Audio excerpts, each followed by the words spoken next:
Hello students, our today's topic is the question answer of the lesson.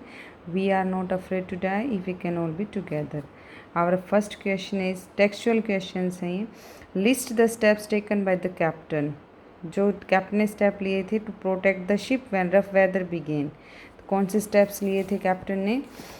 In order to protect the ship from rough weather, the captain decided to slow down the ship, so he dropped the storm jib and laced heavy mooring rope in a loop across the stem. Then they double fastened FASTENED हो गए. They double fastened everything and went through their life raft drills, but on life jacket and waited. Put on life jackets and waited. ये सब उन्होंने किया था. सबसे पहले जो शिप थी जो उसको स्लो डाउन किया था, उसको स्लो डाउन करने के लिए सारी जो चीज़ें वहाँ थी उनको डबल लैश कर दिया था. हैवी रोप भी बांध दी थी ताकि वो आने वाली प्रॉब्लम्स को फेस कर पाएँ. लाइफ रैफ्ट ड्रिल्स उन्होंने सारी अपनी दोहरा ली थी और साथ में लाइफ जैकेट्स को भी पहन लिया था. इसका सेकंड क्वेश्चन है, इसका second part, to check the flooding of the water in the ship. कि फ्लडिंग को चेक करने के लिए उन्होंने क्या किया था. शिप के अंदर पानी बढ़ रहा था ना, उसको रोकने के लिए. तो Larry and hub started pumping out water. The captain stressed canvas and secured waterproof hatch covers across the gaping holes. When the two hand pumps blocked and electric pump short circuited, he found another electric pump, connected it and out pipe and started it. For the whole night they kept pumping out the water. By the morning of January 3, the water level was under control. तो उन्होंने क्या किया था, Larry और hub जो उनके साथ थे उन्होंने पंपिंग की पूरी रात, लगभग पूरी रात वो पंपिंग करते रहे पानी बाहर निकालने के लिए. और जब उन्हें पता चला कि उनके दो हैंड पंप हैं वो बह गए थे पानी में, तो उन्हें याद, इलेक्ट्रिक पंप शॉर्ट सर्किट हो गया तो उन्हें याद आया कि एक और हैंड पंप उनके पास था, इलेक्ट्रिक पंप. उन्होंने उसको कनेक्ट किया आउटर वायर से और फिर उन्होंने पूरी रात पंपिंग करके पानी को बाहर निकाला और जनवरी 3 की मॉर्निंग तक लेवल में आ गया था पानी. सेकंड क्वेश्चन क्या है, describe the mental condition of the voyagers on 4th and 5th January. Voyagers कौन है बेटा? ये the writer, his family and 2 crewmen, ये उनके वॉयजर्स हैं. तो इन वॉयजर्स के बारे में बताने कि 4 और 5 जनवरी को इनकी मेंटल कंडीशन कैसी थी, कैसा ये फील कर रहे थे. तो on January 4 the voyagers felt relieved after 36 hour of continuous pumping out water. 36 घंटे तक जो इन्होंने पंपिंग की थी वाटर की, उसके बाद 4 जनवरी को काफ़ी रिलीव्ड फील कर रहे थे. They had their first meal in almost 2 days. लगभग 2 दिन में इन्होंने अपने पहला मील लिया था, पहला खाना. They were heading towards a small island की तरफ जा रहे थे. And hope to reach there safely, but their bad luck was not still over. Their respite was short lived. जो बैड लक है उनका वो ओवर नहीं हुआ था. Their respite was short lived, यहाँ फुल स्टॉप आएगा, नॉट स्टिल ओवर. फिर their respite was short lived. They faced dangerous situation on January 5. अब 5 को क्या हुआ, fear of death loomed large, उनके ऊपर मंडरा रहा था मौत का खतरा. They were under great mental stress. The narrator went in to comfort the children. जब वो बच्चों को कंफर्ट करने गया तो John asked if he was going to die. अब बच्चे जब ये पूछे कि क्या हम मरने वाले हैं, देन द मेंटल कंडीशन क्या होगी, you can imagine. Then he said, तो नरेटर ने क्या जवाब दिया, that they are not afraid. उसने, बच्चे ने बोला कि we are not afraid to die if they could all be together. That evening the narrator and his wife sat together holding hands. They felt their end was near. तो बहुत बुरी condition थी 4 और 5 जनवरी को उनकी, बहुत परेशान थे वो. थर्ड क्वेश्चन है कि describe the shifts in the narration of the events as indicated in the 3 section of the text, और तीनों सेक्शन को एक सब टाइटल देना है। तो फर्स्ट सेक्शन में क्या हुआ था उसको टाइटल दे सकते हैं कैप्टन कुक्स फुटप्रिंट्स, की तीनों की कैप्टन और उसकी फैमिली ने 2 क्रू मैन के साथ अपनी वॉयज शुरू कर दी थी। कौन सी voyage? They wanted to go on a voyage, और वो उस वॉयज पे पहले कौन गया था? कैप्टन, जो हम लेसन में पहले भी पढ़ चुके हैं कि वो एक जो वॉयस थी उसको डुप्लीकेट करना चाहते थे। ठीक है, कैप्टन कुक के द्वारा की गई एक वॉयस थी जिसको वो डुप्लीकेट करना चाहते थे। तो शुरुआत का जो सेक्शन है उसमें हम यही सब डिस्कस करेंगे। उसका सब टाइटल दे देंगे in Captain Cook's footsteps, की कैप्टन कुक के फुट स्टेप्स पे वो चल रहे हैं। तो the narrator his family with 2 crew man decided to go on a voyage. ठीक है, सेकेंड सेक्शन है उसका सब टाइटल दे देंगे in search of an island. उन्होंने जब अपनी वॉयस स्टार्ट की then they faced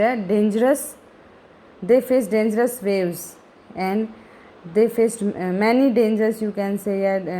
There was a storm in the sea, and at that time they faced many dangers. Then what did they do? They just wanted to search an island, they wanted to go on island. तो यहाँ पे 4th और 5th जनवरी को जो incident हुई थी वो हम डिस्क्राइब कर सकते हैं।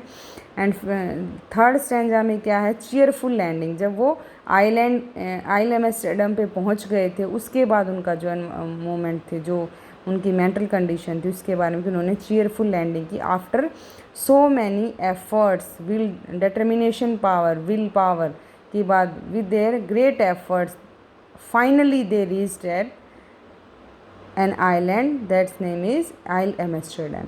तो 3 सब टाइटल हो जाएंगे 3 पार्ट्स के। ये मोस्ट इम्पोर्टेंट क्वेश्चन है। ये भी हो सकता है कि what lesson do we learn from the story, कि हम लेसन क्या सीखते हैं, क्या मोरल लेसन हमें स्टोरी से मिलता है। या फिर इस तरीके से क्वेश्चन आ जाए is the title appropriate of the story, की स्टोरी का टाइटल अप्रोप्रिएट है, तो उसमें भी हम सेम आंसर लिखेंगे दोनों में। ठीक है, या फिर ये आ जाए कि फैमिली ने इस वोयाज के दौरान what circumstances they faced, what type of environment they faced, and what steps were taken by the narrator, the crewmen and the family members। तो ये सब में ये हम एक्सप्लेन कर सकते हैं। लॉन्ग क्वेश्चन एक बन जाता है। ये समरी भी है इसकी, यही इसका lesson, moral values moral lesson है, और यही टाइटल के ऊपर है। तो शुरुआत करेंगे hazardous experiences may bring us face to face with death.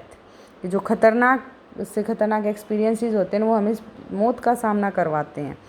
But they impart us many fruitful lessons, हमारे अंदर बहुत बढ़िया लेसन भी डालते हैं वो।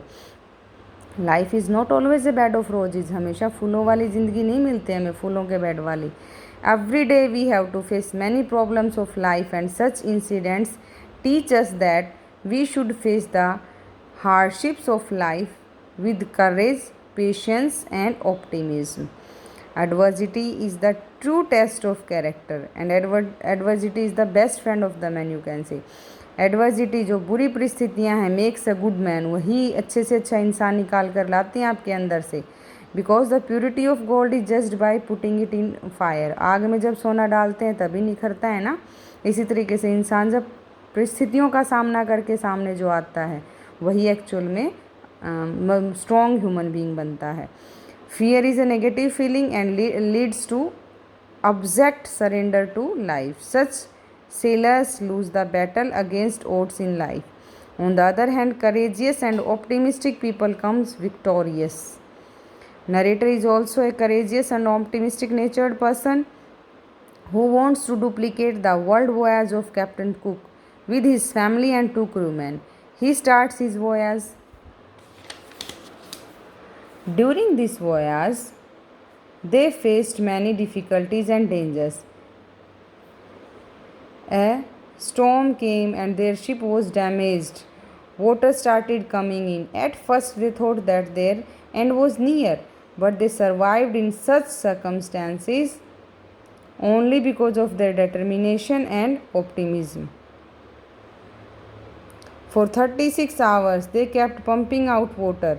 The crewmen and children did not lose and should show great courage. The children told their father that they were not afraid of dying. In the end, their efforts and determination proved successful. They were able to reach an island. Thus, we find that optimism helps us to endure the direct stress. ये भी इसका question बन सकता है कि optimism, how optimism help us to endure the direct stress, ये भी इसका क्वेश्चन बन सकता है। और जो मैंने ऊपर दो बताए, टाइटल और मोरल लेसन जो बनता है इससे। तो एक और इसमें इम्पोर्टेंट क्वेश्चन निकल के आता कि what does the story tell about the author and his family. Author और उसकी फैमिली के बारे में स्टोरी क्या बताती है। तो उसके आंसर में भी जो मैंने ऊपर अभी तो आपको करवाया है ये आप लिख सकते हो।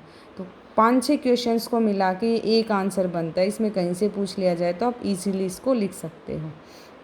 नरेटर का कैरेक्टर स्केच भी कई बार आ जाता है।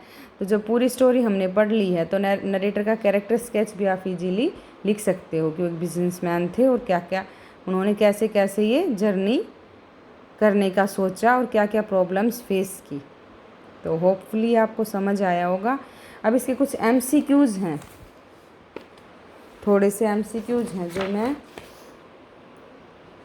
आपकी बुक में से ही आपके साथ थोड़े से शेयर करूँगी, जिससे आप कि जो नरेटर है वो कौन थे। Who was a narrator, he was a businessman.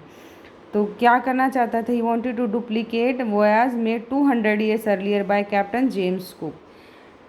फिर कहते कि देर वर 2 अदर पर्सन थे, वो कौन थे, 2 क्रूमैन थे। उनके नाम भी पूछ लेते हैं कई बार। नेम ऑफ देयर शिप का नाम था the Wave Walker. What happened on the second day of Cape Town के सेकेंड डे पे क्या हुआ था। They began to encounter strong gales, a big cloud came towards the ship, then the narrator saw that it was not a cloud but a big wave. पहले उसने सोचा कि बादल आ रहा है काला काला, लेकिन बाद में पता चला कि बादल एक बड़ी लहर थी। A torrent of water swept off the ship and the author, और कहाँ फेंक दिया उनका, was thrown overboard. Suddenly Mary appeared and said, Mary ने क्या बताया था उनको कि वी आर सिंकिंग, हम डूबने वाले हैं। What happened to the electric pump, that was short circuited. What had happened to the 2 spare pumps, they had been washed overboard. The narrator check the charts and found, क्या पता चला उन्हें कि 2 small islands हैं कुछ ही दूरी पर, few kilometres to the east. How was the situation by the dawn on January 5, the situation was again desperate. 4 जनवरी की सुबह ठीक था, 3-4 की सुबह, लेकिन अचानक से 5 जनवरी के बाद फिर से स्टार्ट हो गई थी उनकी desperate situation. Who said we aren't afraid of dying if we can all be together, तो उसके सन ने कहा था नरेटर के बेटे ने। On the evening 5 January the narrator and his wife sat together holding their hands because they felt that their end was near. What had happen to the narrator's main compass के साथ क्या हुआ था, they had lost it. What was wrong with the second compass, it was not corrected for magnetic variation. अब है Sue was injured on her head, the narrator expected to, उसके head पे बड़ा सा बम्प हो गया था ना, स्वेलिंग आ गई थी।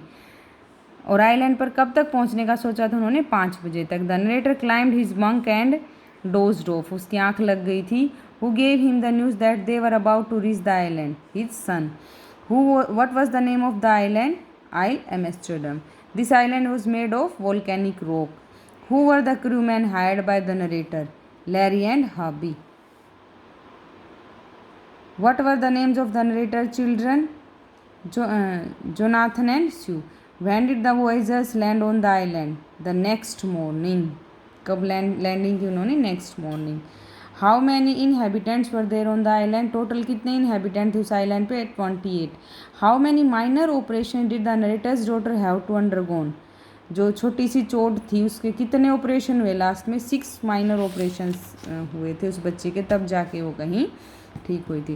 तो कुछ थोड़े से क्वेश्चंस हैं जो लेसन के गो थ्रू जाने में आपके लिए हेल्पफुल होंगे।